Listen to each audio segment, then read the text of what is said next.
Hello বন্ধুরা, নিয়ে এসেছি একটা নতুন ব্লগ। তো আমি আজকে ঘুরতে যাচ্ছি, আজকে সানডে, তাই একটুখানি বেরোনো হোক। তা আমি যাচ্ছি আজকে দাদা বৌদিতে। তা তোমরা সবাই জানো আমি এইবার প্রথমবার আমি দাদা বৌদি যাচ্ছি, ভীষণ এক্সাইটেড আমি। তা আমি এখান থেকে দমদম যাচ্ছি, দমদম থেকে ট্রেন করে যাব।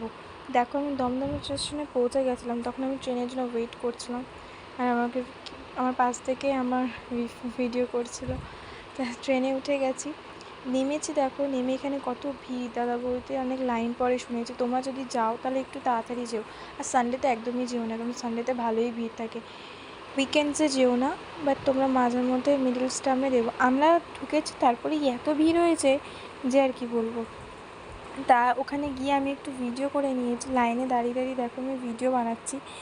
তা এবার আমরা রেস্টুরেন্টে ঢুকবো, কিন্তু একটু পরে। দেখো দাদা বৌদি রেস্টুরেন্টটা আমরা পিছনের রাস্তাটা, তোমরা যদি এখানে কেউ গিয়ে থাকো তাহলে আমাকে কমেন্টে অবশ্যই জানিও।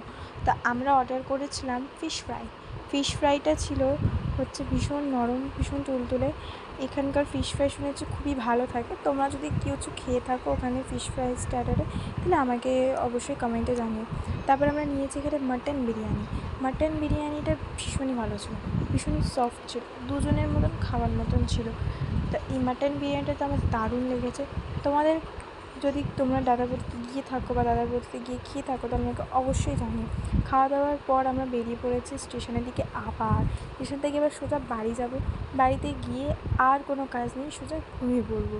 তারপর আমি টোটোতে উঠে গেছি, আমি অলরেডি দমদমে নেমে গিয়ে আমি টোটোতে উঠে পড়েছি সোজা বাড়ি।